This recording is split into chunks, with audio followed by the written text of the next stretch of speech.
Bonjour à tous et à toutes. Je fais cette vidéo parce que dans mon entourage, beaucoup de gens m'ont demandé qu'est-ce que c'est la mécanique quantique, on ne comprend pas ce que vous faites, vous les physiciens. Bon, du coup, je me suis dit ça pourrait être bien de poster une vidéo sur YouTube. Donc voilà, chose faite, je suis en train de préparer une vidéo pour YouTube. Alors, tout d'abord, il faut savoir que la mécanique quantique peut se définir et a été définie historiquement par la mise en place de postulats. Il y en a 6, nous allons tous les lister un à un et je vais essayer de vous les faire comprendre du mieux que je peux. Tout d'abord, le postulat 1. Hop. Il dit que toute particule, ou plus généralement tout système quantique, est complètement défini à l'instant t par une fonction complexe phi de rt appelée fonction d'onde. Toutes les informations accessibles concernant le système à l'instant t se déduisent de la connaissance de phi à cet instant.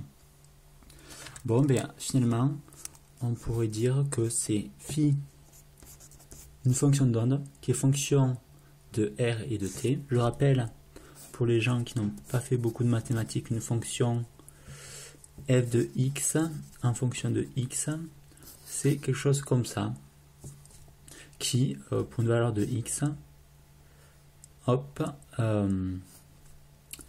possède une ordonnée.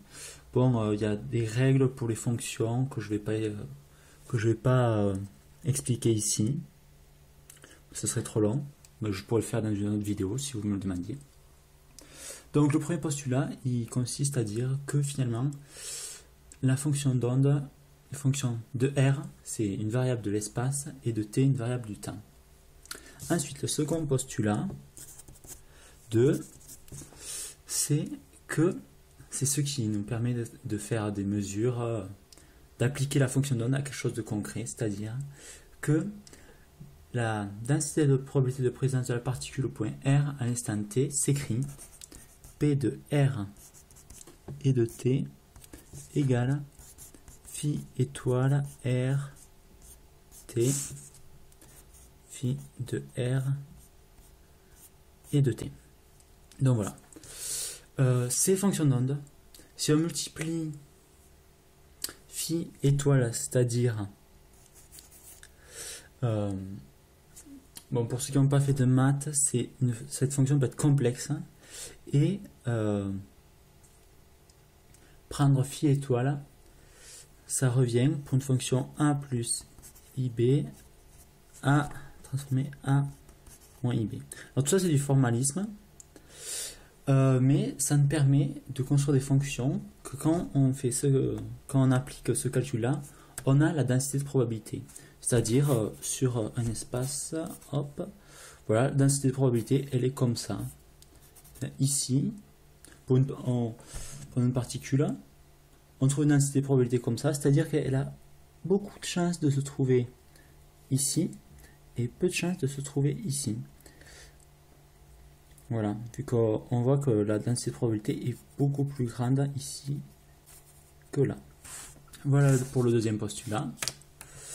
Ensuite, le troisième postulat dit que à chaque grandeur physique A, position, énergie, moment cinétique correspond à un opérateur agissant dans l'espace F. Le seul résultat des mesures possibles de la grandeur physique A sont les valeurs propres de l'énergie.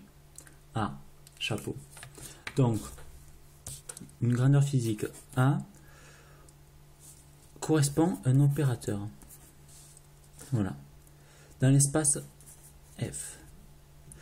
Donc, nous pourrons dire que cette valeur physique, on la modélise en mécanique quantique par un opérateur.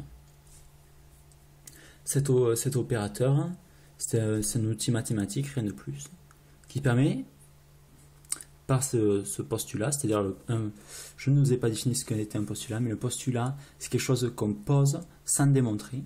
Alors voilà, il y a des postulats fondamentaux en physique, ceux-là sont les postulats fondamentaux de la physique quantique, et permettent de construire la physique sur la suite.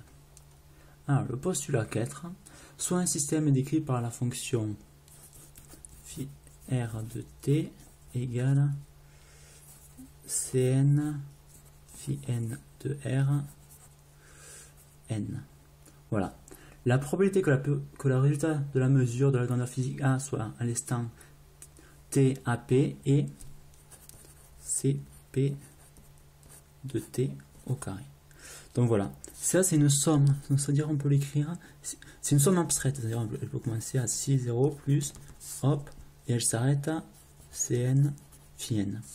Voilà, donc ça c'est un postulat que les physiciens se servent et qui servent aussi à construire la mécanique quantique. Donc par exemple, pour introduire l'idée de système à deux états qui serait C0 phi 0 plus C1 phi 1, et ces deux états seraient des puits quantiques. Alors on sait construire ça de façon expérimentale. Donc ça c'est le premier puits, C0, sa probabilité c'est C0, la valeur absolue au carré. Voilà. Postulat 5. Si j'observe de la mesure de la grandeur physique A effectuée à l'instant t0 sur le système décrit par la fonction phi r de t0 et a de p, alors immédiatement après la mesure, la fonction d'onde n'est plus phi r de 0, mais elle est égale à la fonction propre associée à a de p. Bon, ça c'est un postulat que je pourrais prendre le temps de détailler dans une autre vidéo. Faut que je définisse les fonctions propres, les valeurs propres, tout ça. Si j'ai le temps, je le ferai aussi. Ensuite, le dernier postulat, mais pas des moindres, H, là c'est un opérateur. Cet opérateur, c'est l'opérateur énergie. Il s'appelle hamiltonien et il sert à définir l'énergie d'un système. IH bar défi de R de T delta T. Voilà. Donc là, cette fonction d'onde que nous avons introduite sous forme de postulat et respecte cette équation, c'est-à-dire que l'énergie est fonction du temps. Ça, c'est la dérivée par rapport au temps. Ok. Et si on connaît l'hamiltonien du système,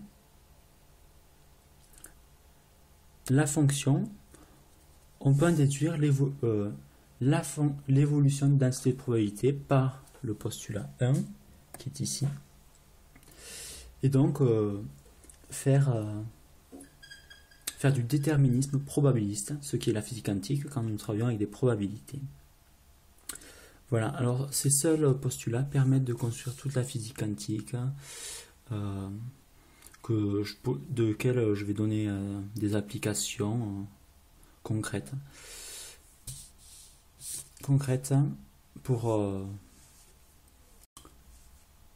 que tout le monde se rende compte que la physique quantique n'est pas seulement qu'une théorie, mais quelque chose qui s'applique à la réalité. Je termine cette vidéo par dire que pour l'instant la physique quantique n'a jamais été mise en tort. Tous les calculs sont théoriques, ont pu être vérifiés expérimentalement. Et donc voilà, je vous souhaite une bonne continuation sur YouTube et à une prochaine fois peut-être.